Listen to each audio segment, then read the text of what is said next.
नमः संस्कृताय सर्वेषां छात्राणां स्वागतं।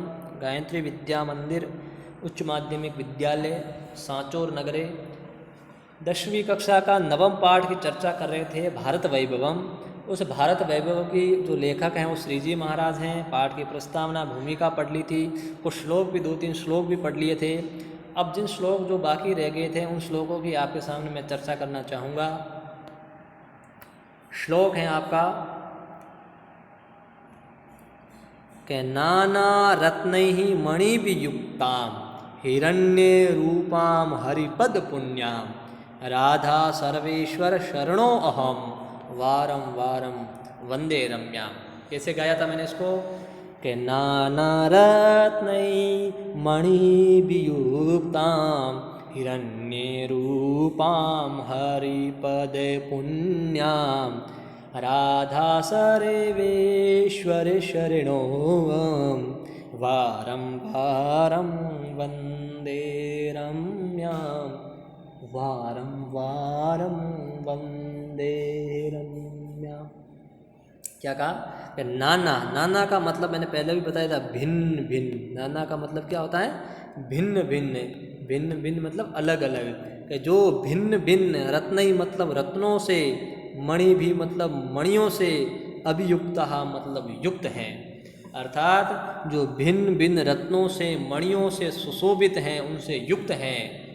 हिरण्य रूपा, हिरण्य रूपा मतलब जो हिरण्य स्वरूप है। हिरण्य का मतलब जैसे सोना होता है, सोने के जो स्वरूप वाली हैं, सोने के सदृश हैं, सुवर्ण रंग की, जिसे अपन स्वर्ण रंग कहते हैं ना, तो स्वर्ण रंग वाली हैं, जो स्वर्ण युक्त हैं।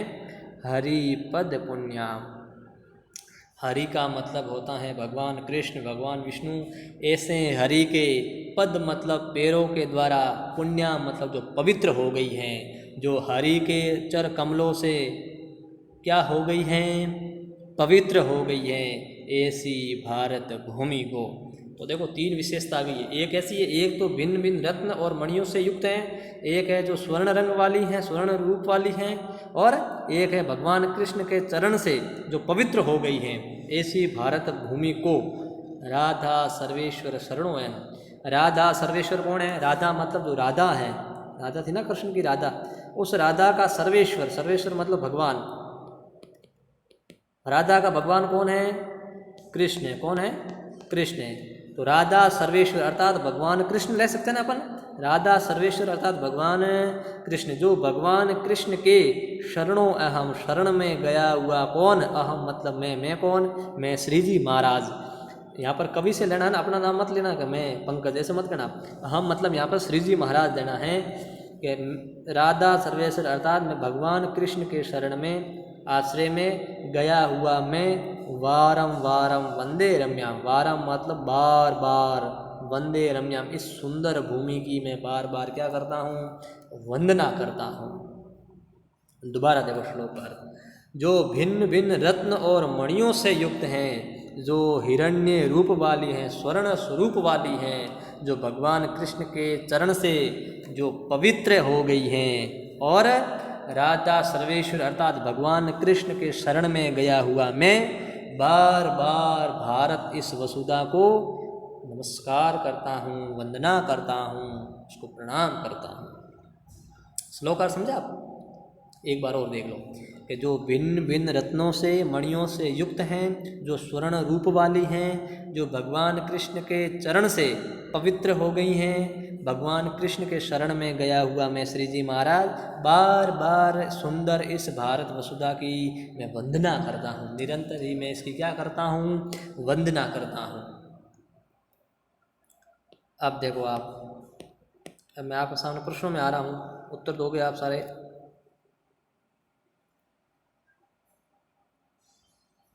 पहला प्रश्न है आपके सामने कि भारत वैभवम इति पाठः कस्मात् ग्रंथात् गृहीत वर्तते। कि भारत वैभवम, ये जो आपने पाठ अभी पढ़ा है, ये किस ग्रंथ से ग्रहित किया गया है, किस ग्रंथ से लिया गया है? तो वो ग्रंथ कौन सा था? भारत भारती वैभवम। इसके लेखक कौन है? इसके लेखक है श्रीजी महाराज। वो बड़ा नाम था ना श्रीजी का, तो श्रीजी महाराज इसके लेखक हैं और भारत भारती नाम के इस ग्रंथ से लिया गया है। अगला देखो, अगला प्रश्न है कि वंदे नीतरां भारत वसुधाम इत्यस्य रचनाकारः अस्ति। अभी जो अपने पाठ पढ़ा था ना, वंदे नीतरां भारत वसुधाम, इसके रचनाकार कौन है, इसके लेखक कौन है? तो इसके लेखक अपने अभी अभी बताया मैंने कौन है, वो श्री जी महाराज। वो कौन है? श्री जी महाराज। अगला प्रश्न देखो कि वीर कदम्बै अति कमनीयाम इत्यत्र कदम्बै शब्दस्य अर्थ अस्ति। वीर कदम्बै, इसका देखो अर्थ करो, अभी आप समझ जाओगे इसका अर्थ। वीर कदम मतलब वीर पुरुषों के समूह से जो अत्यधिक सुंदर हैं, ऐसी भारत भूमि की मैं वंदना करता हूँ। तो वीर पुरुष, तो यहाँ पर कदम्बै का अर्थ भी मैंने आपको पता हो तो मैंने लिखवाया भी था। कदम्बै का मतलब क्या होता है? समूह होता है। क्या होता है? समूह होता है। तो इसका उत्तर क्या हो जाएगा? ई, समूह। अर्थात जो वीर पुरुषों के समूह से अत्यधिक क्या है? सुंदर है, ऐसी भारत भूमि की मैं क्या करता हूँ? मैं वंदना करता हूँ।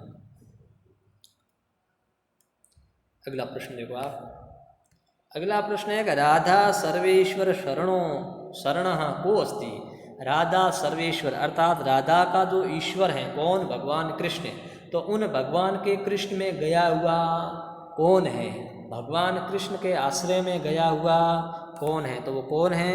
वो है आपका श्री जी महाराज है। कौन है? श्री जी महाराज। ठीक, इसका उत्तर क्या हो जाएगा? श्री जी महाराज है।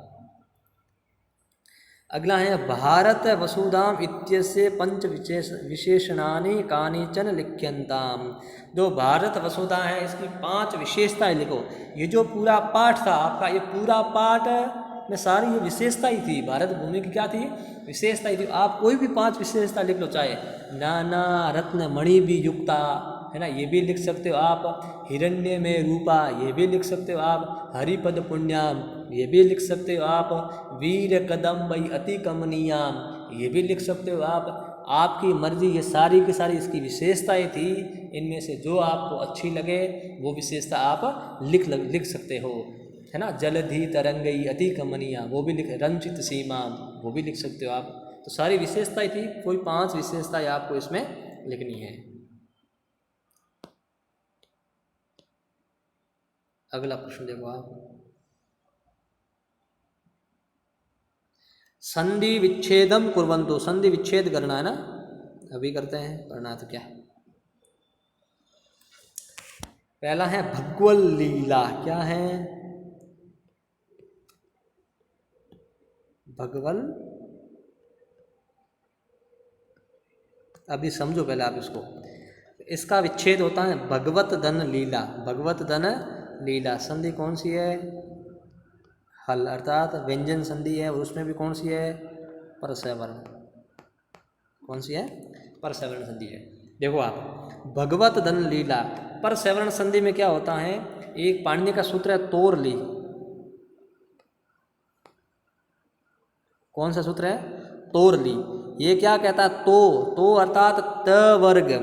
त वर्ग के बाद में कभी भी आपको ल दिखता है। क्या दिखता है? ल। तो इस त को पर वाला रूप हो जाता है, अर्थात त वर्ग को भी पर में क्या है? ल है, तो त को भी ल हो जाता है। समझा मेरी बात? अर्थात इधर तो त दिखेगा, ते वर्ग का कोई भी त नहीं। अगर बाद में कभी भी आपको ल दिखे तो इस वाले वर्ण को भी ल हो जाएगा। क्या हो जाएगा? ल।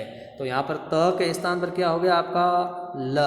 तब त को ल करोगे तो फिर आप मिलाओगे, आपका पद बन जाएगा भगवल लीला। क्या बन जाएगा? भगवल लीला। तो संधि विच्छेद तो आपने कर दिया, भगवत धन लीला। संधि कौन सी है इसमें भाई? इसमें हल संधि है, और हल संधि के अंदर भी कौन सी? परसवर्ण संधि है। सुधी जनैश्च, अभी समझो, अभी इसका पोस्टमार्टम करते हैं। सुधी जनहि धन च, इसको 2 प्रकार से अपन बना सकते हैं। एक तो सुधी जनहि च, ये जो विसर्ग है, विसर्ग के स्थान पर हमेशा क्या हो जाता है? से होता है। विसर्ग के स्थान पर क्या होता है? से होता है। विसर्जनीयस्य से, पाणिनि का सूत्र है, वो नियम करता है। विसर्ग के स्थान पर क्या होता है? से होता है। जैसे ही से हुआ तो से होने के बाद में हल संधि आती है। हल संधि के अंदर आपने एक संधि का नाम सुना हो, चुत्व संधि। कौन संधि? चुत्व संधि। ये क्या कहती है? ये कहती है हमेशा इस से को क्या हो जाता है? संकर वाला, ये जो तालव्य से हो जाता है, किसको? इसको। और इसके स्थान पर त वर्ग हो तो त थ द ध ने के स्थान पर च वर्ग हो जाता है। से को तो हो जाएगा ये वाला से, और ते वर्ग हो जाएगा च वर्ग हो जाएगा। तो से के स्थान पर हो जाएगा स, तो से हो जाएगा, तब आपका रूप बन जाएगा सुधी जनिष्ठ। क्या बन जाएगा? सुधी जनिष्ठ। तो आप सुधी जन से इसका ये विच्छेद करो, या फिर अगर आप ऐसा विच्छेद करते हो, कैसा? सुधी जनई से धन, तब भी सही है ना, तब भी बन सकता है सुधी जनिष्ठ। दोनों ही सही है, कोई भी करो, है ना। ये करोगे तब आपकी इसमें संधि होगी हल संधि। अगर वो वाले लोगे तो पहले उसमें संधि आ जाएगी आपकी, कौन सी? विसर्ग संधि। दोनों में से कोई भी आप एक संधि करो, दोनों ही सही है। परमोपास्याम, ये तो सरल है बहुत ही। परम धन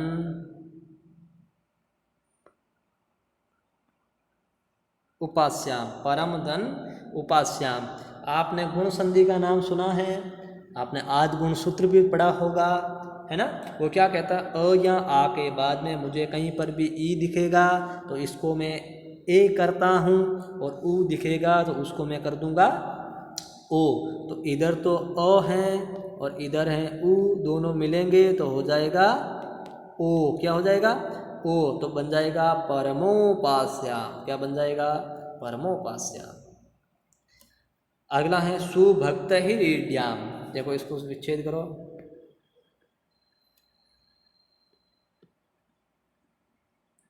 सुभक्त ही धन ईड्याम। ईड्याम मतलब स्तुति करना। सुभक्त ही, यहाँ पर जो आपको क्या दिख रहा है? विसर्ग दिख रहा है। विसर्ग के स्थान पर मैंने अभी बताया क्या होता है? से होता है। और से के स्थान पर हमेशा रू होता है। रू का मतलब र होता है। क्या होता है? र, है ना। देखो उसमें आगे स्वर नहीं था, इसलिए यहाँ पर आपको आगे स्वर दिख रहा है, तो थोड़ा ध्यान रखना आप। तो यहाँ पर से के स्थान पर आपने क्या किया? र, है ना। क्या किया? एक सूत्र है सस जुसोरु। क्या सूत्र है? सस जुसोरु। वो कहता है से हो या तो फिर सजुस का से हो, उसको क्या हो जाता है? र हो जाता है। तो र रू होता है, रू को र में ई मिलाओगे तो क्या बन जाएगा? री। तब आपका बन जाएगा सुभक्ति रीड्याम। क्या बनेगा? मेरी बात समझ रहे हो आप? सुभक्ति में ये जो विसर्ग है ना, विसर्ग के स्थान पर से किया है, और से को वापस क्या होता है? र, और रे में ई मिलाओगे तो ये री बन जाएगा ना। तो ये वही है सुभक्ति रीड्याम। इस प्रकार आपका पद बन जाएगा। आपका पाठ है जो पूर्ण हो चुका है। अगले पाठ की चर्चा अपन अगली क्लास में करेंगे। धन्यवाद।